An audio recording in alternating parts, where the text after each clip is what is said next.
nombre es Angie Zapata, soy coordinadora de Derechos Humanos de la Asociación de Cabildos Indígenas del Norte del Cauca, aquí en Colombia. Mi nombre es Álvaro Másquez Salvador, soy especialista legal del Instituto de Defensa Legal IDL en Perú. Hola, soy Rocío de Honduras, de una organización de derechos humanos y del medio ambiente que se llama CEPRODEC. Mi nombre es Mario Andrés Hurtado Cardoso, vengo de México por parte del espacio OSC. Mi nombre es Jessica Sánchez Maya, soy defensora de derechos humanos, vengo de Consorcio para el Diálogo Parlamentario y la Equidad Oaxaca, México. Soy Mauricio Capaz Lectamo, indígena del pueblo Nasa, del departamento del Cauca, Colombia. Hola, soy Paola Pacheco, soy de la organización Servicios y Asesoría para la Paz, Serapaz, ubicada en Ciudad de México, y somos una de las 14 organizaciones de la sociedad civil que conformamos el espacio SC. Soy Donald Hernández, director ejecutivo del Centro Hondureño de Promoción para el Desarrollo Comunitario de Honduras, CEPRODEC, que es una organización que vigila el cumplimiento del derecho a la alimentación en Honduras con un enfoque de género. Mi nombre es Linda Carol Vigo Escalante, vengo del Perú.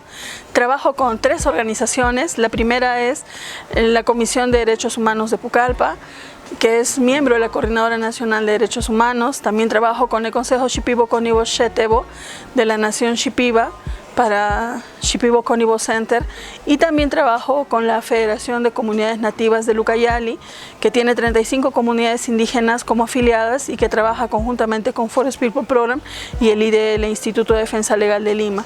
Mi nombre es Dante Leguizamón, vengo de la Coordinadora de Derechos Humanos del Paraguay, la CODEUPI. Mi nombre es Brenda Guillén y pertenezco a la Unidad de Protección a Defensoras y Defensores de Derechos Humanos en Guatemala, UDEFEGUA. Soy Lucía Lagunes, vengo de México, de CIMAC.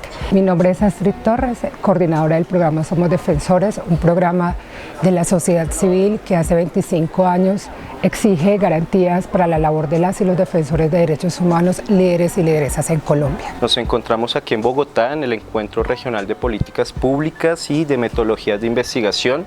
Estos días nos hemos encontrado a reflexionar un poco acerca sobre esas estrategias de protección integral, colectiva, que vienen enraizadas desde las comunidades. Este encuentro fue bastante interesante de cara a poder como reactualizar debates, mirar hasta dónde también ha evolucionado o retrocedido en la región todo el tema de protección a personas defensoras, ¿no? La primera parte de la estancia en Colombia pues tuvo que ver con mirar y revisar los mecanismos, los retos, desafíos que hay.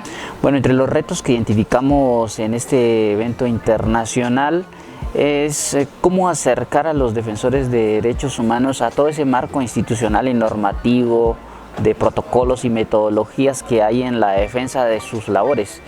Creo que de alguna forma resaltamos que en una gran parte de los estados en Latinoamérica hay una construcción importante acerca de formas, procedimientos y normas en torno a la protección de la labor del defensor de derechos humanos. Sin embargo, hay que decir que muchos de esta normatividad, protocolos y otros, a veces no es tan mecánicamente viable en los territorios. Para nosotros, de acuerdo también con la evidencia estadística, los pueblos indígenas de la Amazonía son las principales víctimas de violencias. Entonces son ellos quienes sufren asesinatos, ataques, amenazas en particular, y esto nos genera muchísimas dificultades. Particularmente en Honduras es necesario este tipo de trabajo, ¿no? Sobre todo porque es uno de los países con las tasas más altas de violencia contra los defensores y las defensoras de derechos humanos. Gran parte de los aprendizajes ha sido la necesidad de tener una visión conjunta de protección más allá de las medidas materiales, reactivas e individuales que pueden, digamos, desarrollar los estados. Y pues desde Guatemala vemos con bastante preocupación todos los retos que tenemos que enfrentar para la generación de mecanismos de protección para personas defensoras. Lamentablemente en el país desde hace varios años las cooptaciones que se han dado en las distintas instituciones del Estado, que son las encargadas de generar mecanismos de protección, pues ha sido lamentable y ha tenido un impacto muy grande en la población defensora de derechos humanos. Nos llevamos a ser parte también de una red de organizaciones de sociedad civil enfocadas en el trabajo de los mecanismos de protección. En el caso de Honduras, que tenemos un mecanismo que funciona desde 2015, que ha tenido muchos contrapiés. Hemos tenido contacto con el director del mecanismo, con el fiscal de protección a defensores, que también es difícil abordarlos en nuestros países, y acá hemos podido hacer contactos y invitarlos a las alianzas internas que tenemos en nuestro país. El foro que estamos concluyendo me ha dejado claro dos cosas, yo diría. Uno, que la perspectiva de género no está realmente incorporada ni priorizada para la protección de las defensoras. Dos, que las instituciones están trabajando de manera desarticulada y no priorizando realmente la protección de las personas defensoras. Como aprendizaje está que tenemos que llevar una articulación más sólida en relación con Naciones Unidas para poder trabajar, fortalecer estos mecanismos de protección. A la par, todo el tema de investigación en las fiscalías es importante, no olvidando que México es uno de los países con altas tasas de homicidios con relación a personas defensoras y su labor de defensa. Mi persona viene desde la ciudad de Pucallpa, que queda en la región Ucayali, entonces yo no vengo de la ciudad capital. Entonces, la mayoría de veces que hay este tipo de eventos siempre se los dan a las personas que viven en la ciudad capital, pero las personas que están en la capital no conocen la realidad de nuestros pueblos indígenas, y con esta visión más grande, más clara que me estoy llevando, me va a ayudar mucho a abrir mi horizonte para poder seguir ayudando a las organizaciones que yo vengo trabajando, como a la institución propia a la que pertenezco, para mejorar en todo sentido de la palabra y cómo venir aplicando, porque también cogiendo los modelos de nuestros otros compañeros, podemos aprender tantas cosas de las cuales uno puede aplicar también para mejorar en beneficio de las comunidades indígenas. Yo he logrado identificar medidas de protección tanto colectivas como personales muy interesantes para poder pensar el desarrollo de algunas de esas medidas cuando en Paraguay logremos que haya un mecanismo de protección para personas defensoras y para periodistas. Hoy en Paraguay todavía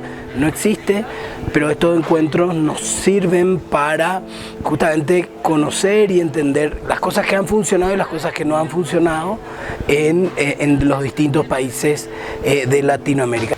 También otro reto que también identificamos es cómo se evalúan los riesgos diferenciados, sobre todo cuando son poblaciones indígenas, grupos colectivos. Como punto difícil o como punto complicado, seguimos viendo de algunos lenguajes institucionales de algunos representantes todavía un sentido muy parco alrededor de cómo entender la ley, cómo entender los procedimientos, cómo entender las rutas desde la centralidad, desde las capitales de los países, y eso se convierte también en un reto, es una dificultad que plantea un reto, y es que la mayoría de las acciones de defensa de los derechos humanos se hacen en territorios marginados o apartados de la centralidad de los estados. Esa es como una de las dificultades que hemos encontrado y que se convierte en un reto para los estados y sus miembros en la institucionalidad. Hemos reflexionado que hay valiosos avances que agradecemos y reconocemos desde la labor de las instituciones. Sin embargo, consideramos que siguen habiendo algunos vacíos en temas de lograr consolidar las voces de las comunidades en cuanto a sus estrategias propias de protección, desde sus enfoques diferenciales, desde sus enfoques de género, desde sus enfoques comunitarios. Y que de nueva cuenta me parece que siempre para la sociedad civil es muy importante acortar la distancia con los órganos de derechos humanos, en el caso Naciones Unidas, y poder haber escuchado de nueva cuenta al relator de ejecuciones extrajudiciales, a integrantes de desaparición forzada, pues siempre es como muy importante para nosotras, ¿no? Y por otro lado, sí creo que faltó invitar, en el caso de México, a más funcionariado. Sé que, viene una representante de Chihuahua, que es muy valioso, pero nos faltó como una interlocución con la Fiscalía General de la República. En ese sentido, pues hemos hablado de la necesidad de garantías completas para la labor de los líderes y lideresas. porque deben enfrentar riesgos como uno, que los estados no tengan una plena voluntad de proteger a los líderes y lideresas; dos, un contexto de modelo extractivista; y tres, en el caso colombiano, conflicto armado, pero en la región la avanzada del crimen organizado, que este crimen organizado se ha expandido también en parte por acción u omisión de los estados.